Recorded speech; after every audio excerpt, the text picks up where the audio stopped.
Que Jesus nos envolva em sua serena paz, pois onde estão lá duas ou mais pessoas, ele também vai estar. A semana passada, o Jorge veio falar do Eu Novo e a gente fala desse tempo que nós temos para novas escolhas em 2025, né? Temos mais uns 365 dias aí pela frente, porque a vida, ela é um presente, né? E nós devemos aproveitar esse presente da melhor maneira possível. Nós escolhemos este livro, que é um livro de indicação mesmo para leitura no ano, O Espírito de Verdade. Vocês lembram quando a gente fez aquela palestra que eu falei que o Haroldo explicou muito bem, né, o nome do Pai, do Filho e do Espírito Santo? Ele dizia que o Pai é Deus, o Filho Jesus e o Espírito Santo são esses irmãos que nos trazem a verdade, né? O Espiritismo é isso. Então, esse livro é um livro do Chico com o Valdo Vieira que nos dá muita inspiração para começar esse ano, porque ele vai falar do tempo que nós temos para algumas coisas. Então, o primeiro são espíritos diversos. O primeiro tema mesmo é de Dr. Bezerra de Menezes e fala dos problemas do mundo. O bem legal do livro é que ele faz assim, ele faz uma ponte com o Evangelho. Então, Problemas do Mundo tem a ver com o capítulo 6 e o item 5, que é o Cristo Consolador no Evangelho, quando o Espírito de Verdade diz: Irmãos, amai-vos e instruí-vos. Então, vamos ver o que Bezerra fala. Ele fala assim: ó, eu peguei alguns parágrafos, né, para a gente analisar. Então, ele fala assim. Eu e esse probleminha aqui.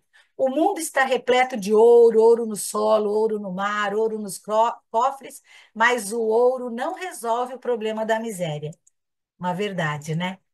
O mundo está repleto de espaço, espaço nos continentes, espaço nas cidades, espaço nos campos, mas o espaço não resolve o problema da cobiça. São os problemas do mundo. O mundo está repleto de cultura, cultura de ensino, cultura da técnica, cultura na opinião, mas a cultura da inteligência não resolve o problema do egoísmo.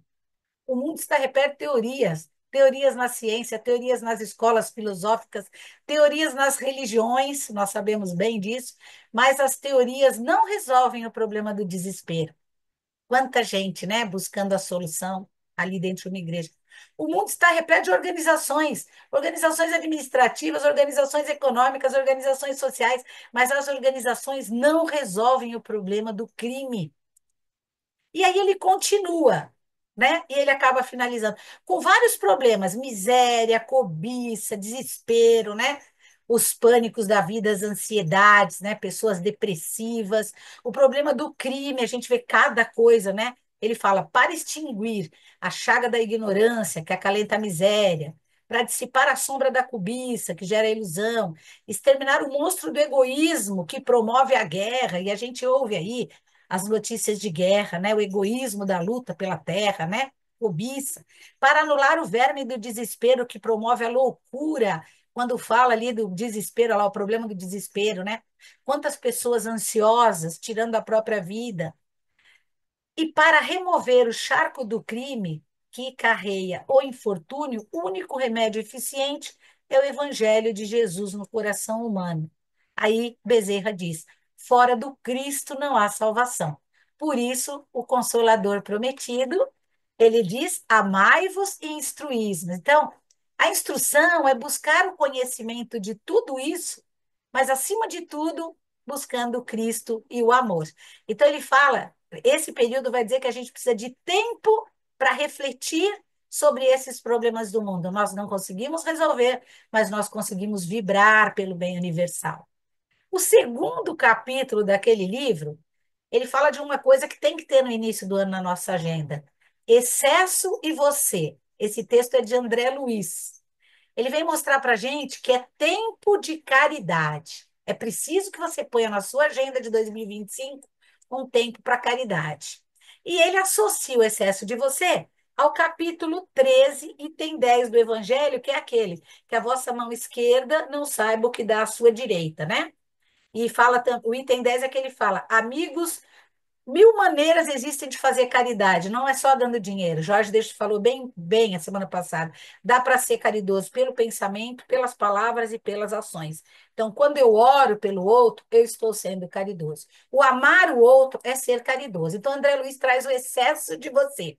Espiritismo é caridade em movimento. Não converta o seu lar em um museu. Utensílio inútil em casa será utilidade na casa alheia. Nossa, às vezes você vai lá, três liquidificador, né? Ah, eu estou guardando para levar para a praia para ir a outra pessoa. Então, a nossa casa não é museu. O que é inútil para um é útil para o outro. O desapego, para anotarmos aí na nossa agenda, começa das pequeninas coisas. E o objeto conservado, sem aplicação no recesso da moradia, explora os sentimentos do morador. O que é estar em casa com coisas empilhadas, né? É um sentimento de egoísmo, né? A verdadeira morte começa na estagnação. Quando você não move aquele excesso de roupas, ele vai falar tudo agora, ó. Quem faz circular os empréstimos de Deus, transbordador é empréstimo de Deus. Renova o próprio caminho. Aí ele fala: transfigure os apetrechos que lhe sejam inúteis em forças vivas do bem. Quem não vai ficar feliz? Eu tenho até um exemplo. Eu estava naquele meu irmão e não tinha uma colher de pau, e eu estava com um monte de colher de pau aqui. Aí separei a metade e já livrei. Então, assim, para a gente ver que às vezes a gente tem coisas que outras pessoas precisam, né? Retirem da despensa os gêneros alimentícios que descansam esquecidos para a distribuição fraterna aos companheiros de estômago atormentado. Reviste o guarda-roupa, libertando os cabides das vestes que você não usa, conduzindo-nas aos viajadores desnudos na estrada. Olha isso. Estenda os pares de sapato que lhe sobram aos pés descalços que transitam ao seu redor. Então, aqui, o que uma mão sabe, né? O que uma mão dá, a outra não tem que saber. Olha como faz um paralelo bem legal com o Evangelho. Elimine do mobiliário as peças excedentes, aumentando a alegria das habitações menos felizes, né? Muitas vezes a gente tem sobrando. Revolva os guardados em gavetas e porões, dando aplicação aos objetos parados de seu uso pessoal. Transforme em patrimônio alheio os livros empoeirados que você não consulta, endereçando-os ao leitor sem recurso. Examina a bolsa, dando um pouco mais que os simples compromissos da fraternidade, mostrando gratidão pelos acréscimos da divina misericórdia que você recebe.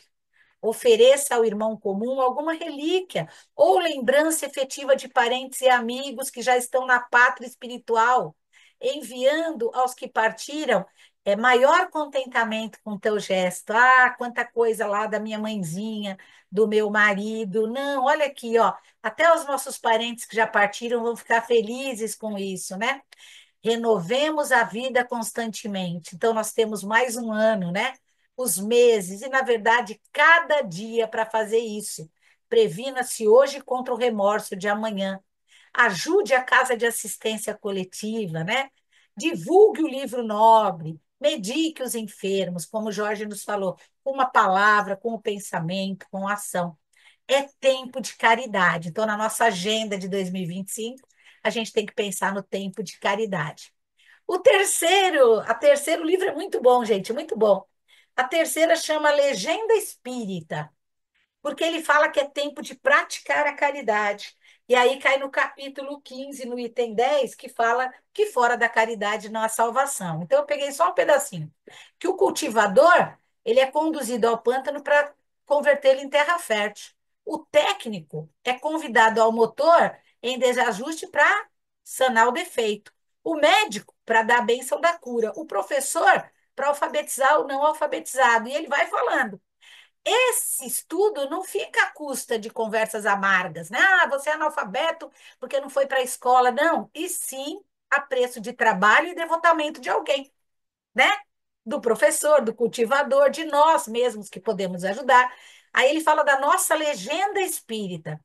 O espírita cristão é chamado aos problemas do mundo, a fim de ajudar-lhes a solução. Contudo, para atenderem semelhante mister, há que silenciar a discórdia e a censura. Eu não vou censurar que ele quebrou o motor, que ele é alfabetizado, né? mas o entendimento e o trabalho. É por causa dessa razão que interpretamos o conceito salvar muda por livrar da ruína ou preservar do perigo. Como Kardec diz na sua legenda inesquecível, fora da caridade não há salvação. Então, é Bezerra de Menezes esse texto.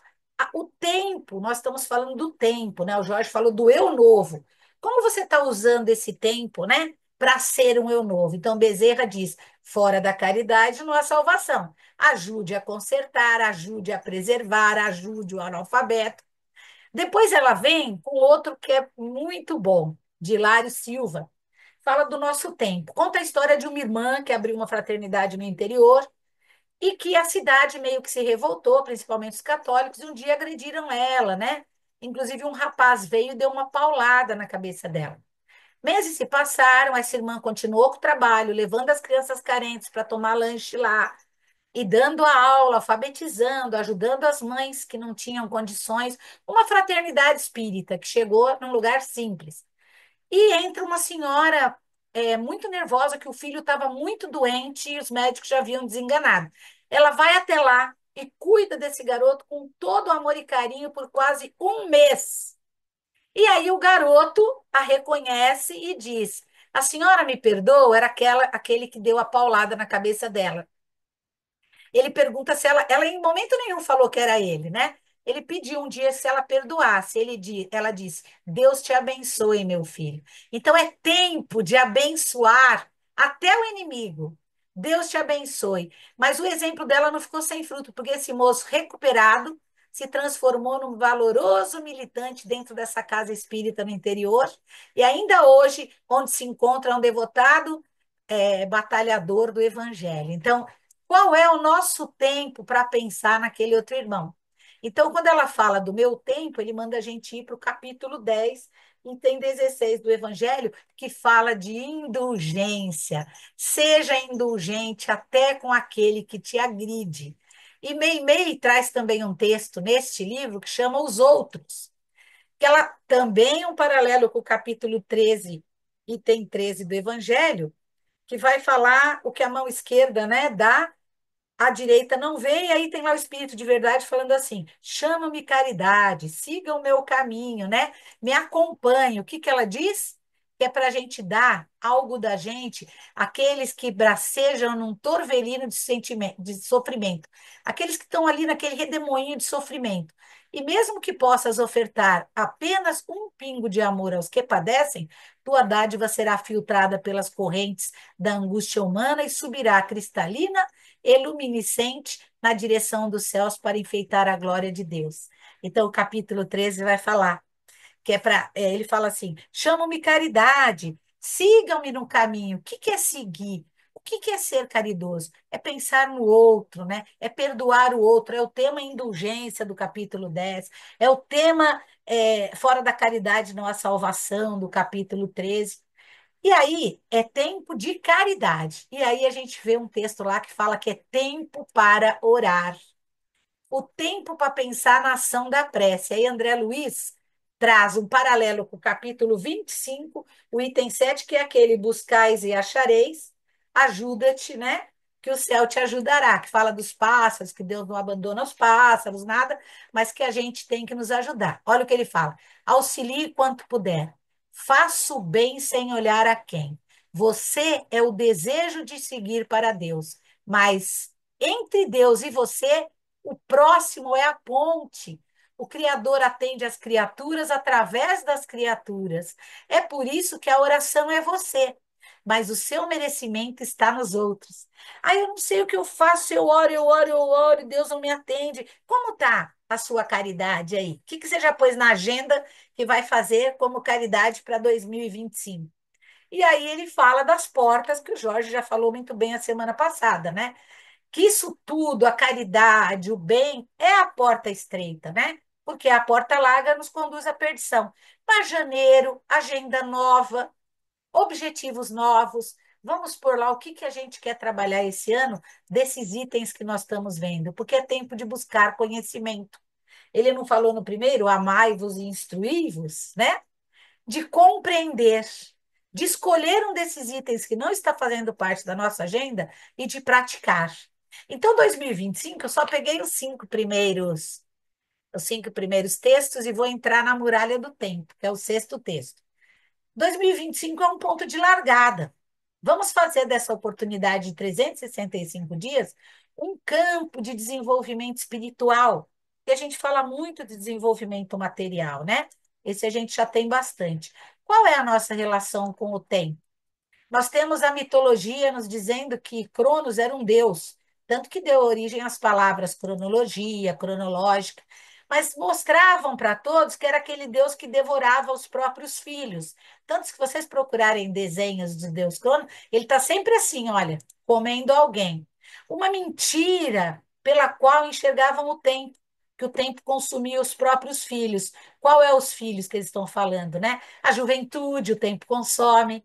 A existência carnal, o tempo consome, ele leva embora o prestígio, a fortuna. Então, os deuses eram esses que estavam ali. Se vocês procurarem outras figuras de deuses, vão ter sempre essas telas aí famosas do tempo devorando alguém. Sempre nos colocaram o tempo como algo contra a gente. Olha, eu estou envelhecendo, ninguém gosta de velho. E a gente sabe que não é bem assim. Então, nós usamos até essa fala, né? Ah, estou matando o tempo, matar o tempo, né? Matar o tempo é o quê? É desperdiçar o tempo? É preciso meditar um pouco mais no valor do tempo. Agora que a gente está com a agenda do ano nas mãos, Emmanuel diz que o tempo é talento celeste. Né? E o Lúcio fala que o tempo é talismã divino. É pelo tempo que nós vamos construir a nossa glória para a eternidade, né? Então nós devemos deixar de ver o tempo como adversário. Ele é aliado, ele é um tesouro a ser aproveitado. Se a gente pensar no tempo que esses irmãos utilizaram, né? Ou então, pegando Eurípides, que eu que sou da educação, com apenas 38 anos nessa encarnação, a proposta de educação dele é um legado. Quem é da educação sabe. Essa proposta da educação trabalhada no meio ambiente, a Aurorinha que vai para a escola agora, a gente quer uma escola que deixe a criança correr livremente, que faça uma. Vai estudar borboleta? Vai estudar borboleta lá fora, na natureza, observar toda aquela metamorfose dela, né? Então, isso é um legado do doutor Eurípides, com 38 anos. Então, ninguém aqui, desde que nós conhecemos, estava matando o tempo.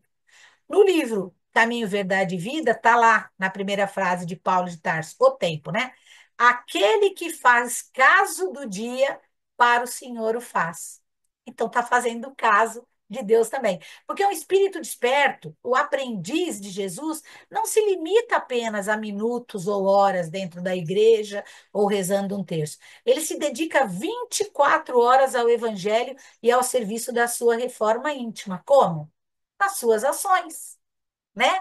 Então, eu estou passando aqui, vejo lá o porteiro meio agitado, paro, pergunto se ele quer uma água. A gente fala que caridade. Não, tudo bem, vou buscar uma água, né? Não, eu estou passando mal, eu preciso. Não, então eu vou te levar até em casa. Isso é praticar o evangelho, né? A caridade, o amor ao próximo. Então, imagine essa proposta de educação desse irmão deixado aí, ó, em 30 anos de convívio, e esses outros tantos que nós vimos. Ninguém estava aqui para matar o tempo. Então, o espírito de verdade, ele traz para a gente um alerta: olha, faça isso e te manda lá para o evangelho. Faça aquilo e te manda lá para o evangelho. Geralmente na orientação dos espíritos mesmo, sabe? E eu escolhi a muralha do tempo para a gente estar falando desse nosso tempo, né? Um texto muito bom. Ele faz um paralelo com o capítulo 18, né? E tem três, 18 item 3 do Evangelho. Eu anotei tudo aqui para não ficar colocando tudo junto, né? Que vai falar da mão esquerda que uma mão não deve olhar a outra. E ele começa com uma frase que o Jorge trabalhou muito bem a semana passada, que é entrar pela porta estreita, porque a larga é a porta que conduz à perdição. Então, nós temos lá as portas. A porta material, a porta física, ela nos permite atravessar uma parede, ela divide ambientes, ela permite que transitemos pelos ambientes, né? A porta é um novo cenário que se abre, mas espiritualmente são novos ambientes para a nossa evolução. É preciso estar sempre atento às portas, né? Porque cada escolha nossa a cruzar uma porta, ou eu vou ser mais feliz, ou eu vou me tornar uma pessoa mais sombria. Jesus disse: Eu sou a porta das ovelhas, não foi? Então nós somos as ovelhas. A porta, as escolhas. Se a gente escolhe a escolha com Jesus, fica mais leve. Eu trouxe um exemplo atrás que essa porta com Jesus nos leva à liberdade, ao progresso, à alegria. Sabemos do nosso livre-arbítrio, pode abrir a porta que você quiser, vai ter consequências, porque existe a lei de causa e efeitos. Nós somos chamados a escolher portas e só uma nos leva a esse aprendizado tão necessário que é colocar na nossa agenda esse ano os ensinamentos de Jesus, né?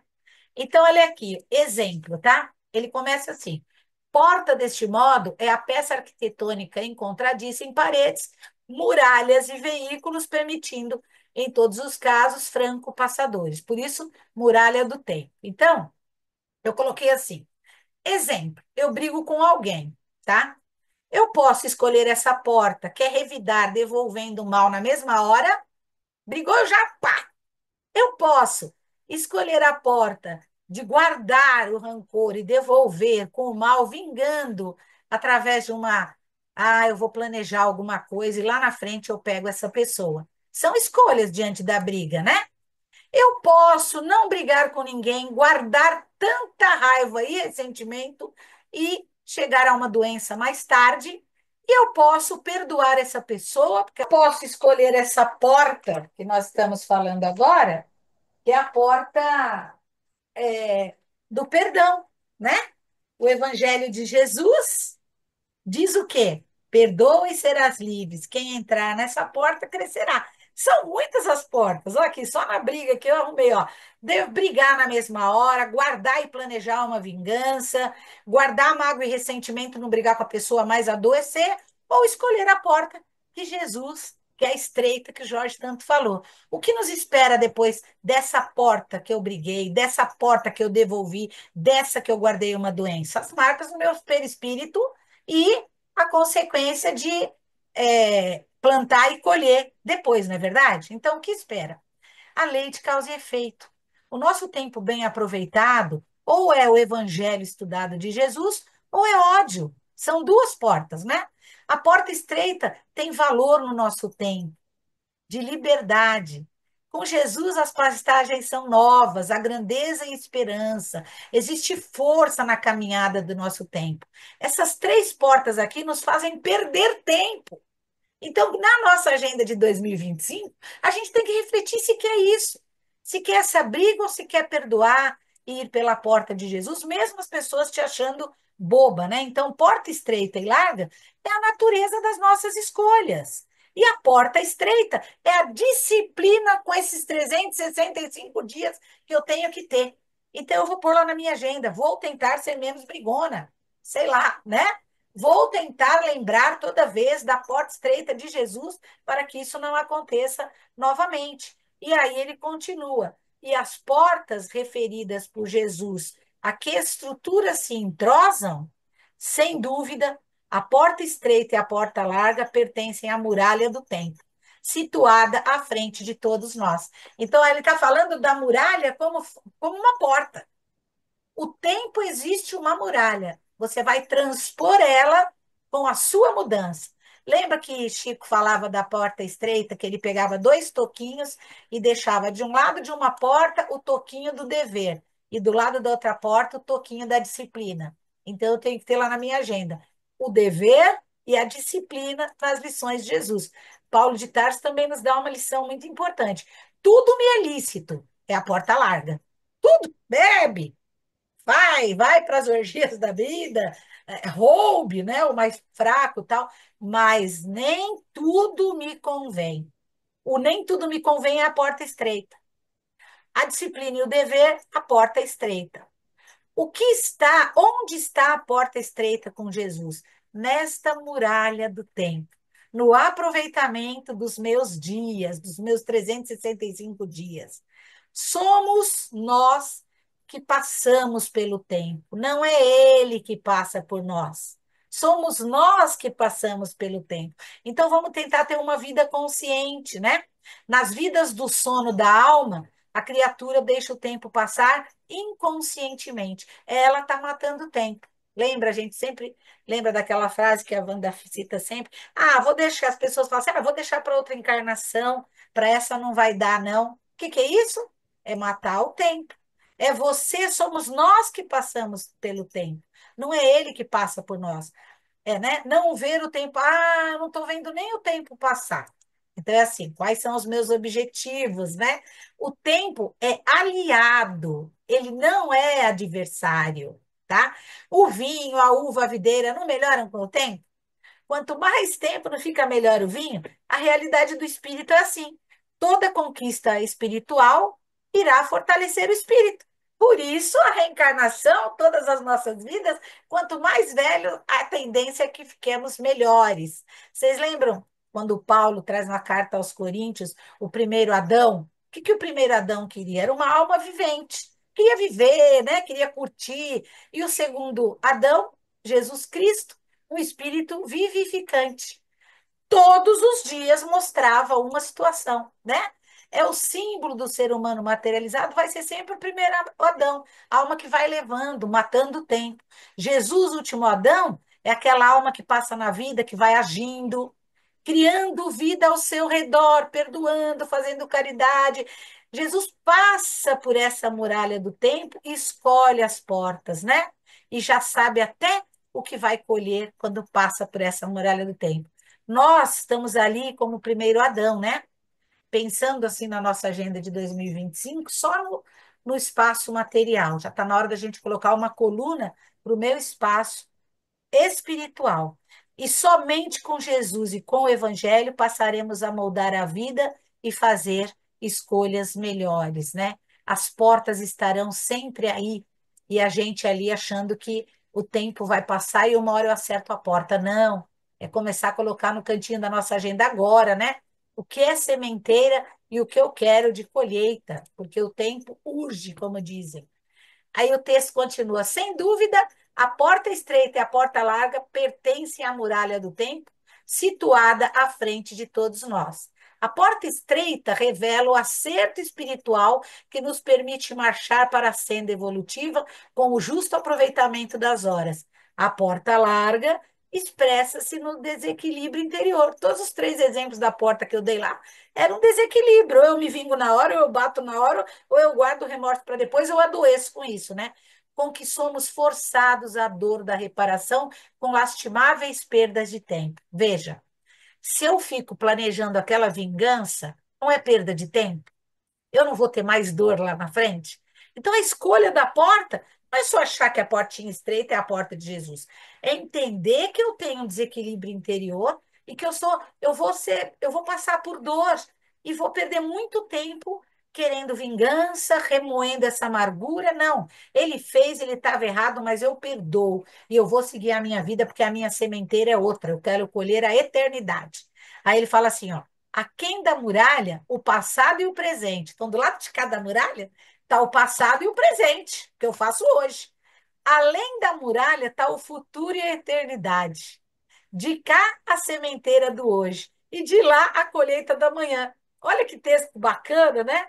Então, a nossa agenda tem que pesar um equilíbrio aí. Se não tiver equilíbrio entre sementeira, a colheita vai ser insuportável mesmo. A travessia de uma, ele continua, a travessia de uma das portas é ação compulsória para todas as criaturas. Todo mundo vai atravessar. A porta larga é a entrada da ilusão, né? Ah, muito vício, muita situação material, e vai ter a saída para o reajuste. E a porta estreita é a saída do erro, mas tem a entrada para renovação com Jesus. Então, a nossa agenda está aí, 2025, anos de novas escolhas. Ele diz: o momento atual é o de escolha da porta, estreita ou larga. É um texto muito bom. Aí ele diz: os minutos apresentam valores particulares. Olha, gente, conforme atravessemos a muralha pela porta do serviço e da dificuldade, ou através da porta dos caprichos enganadores. Então, nós temos os minutos, né, para refazer isso, tudo é computado, né? Examina, aí ele manda a gente refletir, por tua vez, qual a passagem que elege por teus atos comuns na existência que se desenrola momento a momento, que está, né, gerando aí o nosso crescimento espiritual. Por milênios, vidas e mais vidas, temos sido os viajores do tempo a ir e vir pela porta larga. Por quê? O planeta Terra, o mundo de provas e expiações. Entramos em muitas portas largas, né? Nos círculos de viciações que forjamos para nós mesmos, engodados na autoridade, né? Ali presos na autoridade transitória. Eu quero ser chefe, e na posse amoidado, eu quero ter muito dinheiro, beleza física, né?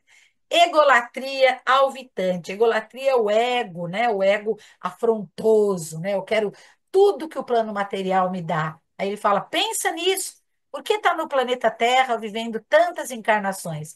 Renovemo-nos na nossa agenda, pois em Cristo, seguindo nas abençoadas lições da porta estreita, a bendizer os empecilhos da marcha, conservando alegria e esperança na conversão do tempo em dádivas de felicidade maior. É de Emmanuel esse texto.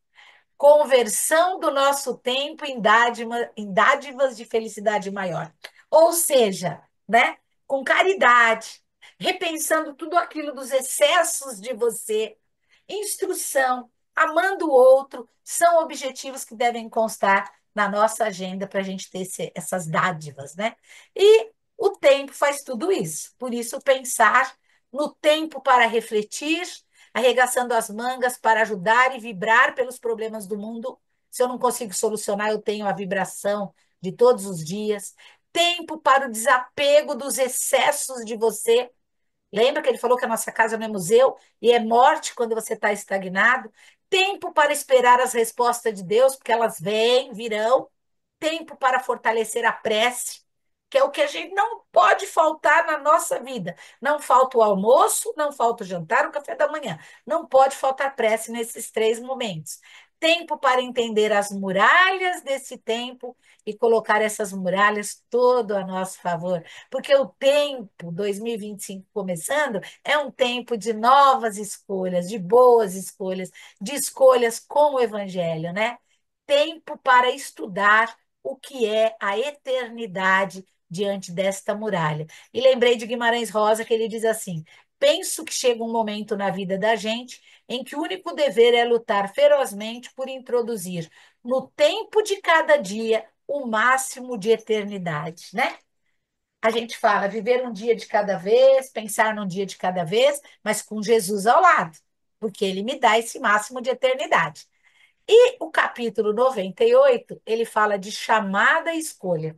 E ele associa essa chamada e escolha ao capítulo 13 item 1, que fala do muitos serão chamados e poucos os escolhidos, e item 1 fala das bodas de festim, né? Que Deus chama todo mundo para as festas de Jesus, do casamento, e todo mundo vai, um vai para o sítio, outro vai para o campo, né? Ninguém quer ir. Então, essa escolha está a nosso favor aí, está sendo chamado. É de Emmanuel esse texto, né? Mas o itemzinho aqui, ele coloca assim: sem ensinamento, a obra não surge. Bezerra falando.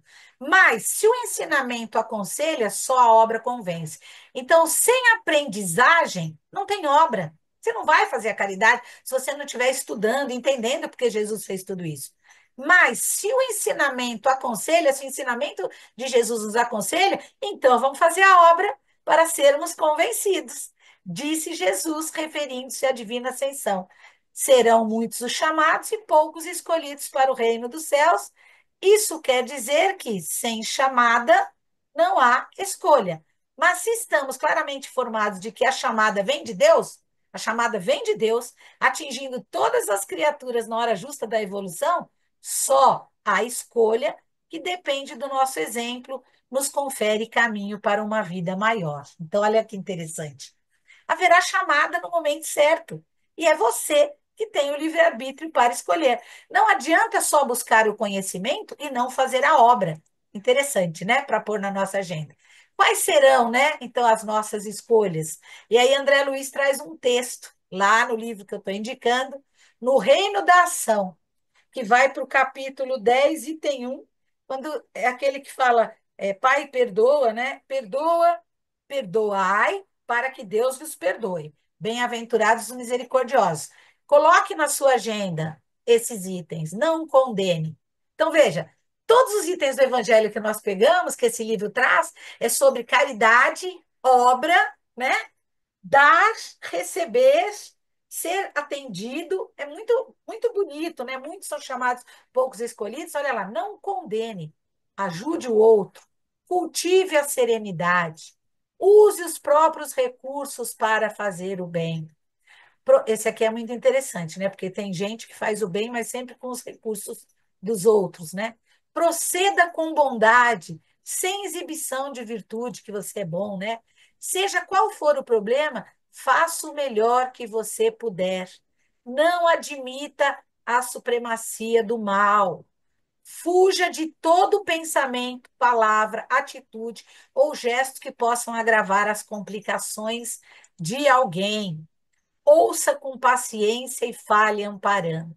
Recorde que você, amanhã, talvez, esteja também precisando de auxílio. E em toda situação indesejável, mesmo que o próximo demonstre necessidade de reprimenda, mesmo que o outro precise ser chamado a atenção, observe, conforme a lição de Jesus, se você está em condições de atirar a primeira pedra. E aí ele fala: perdoai para que Deus lhes perdoe. E nesse item tem a lição de atire a primeira pedra quem não tem nada, né, a desejar. Então, o Jorge falou do eu novo, e aqui a gente tem alguns itens para a gente colocar na nossa agenda de 2025, né?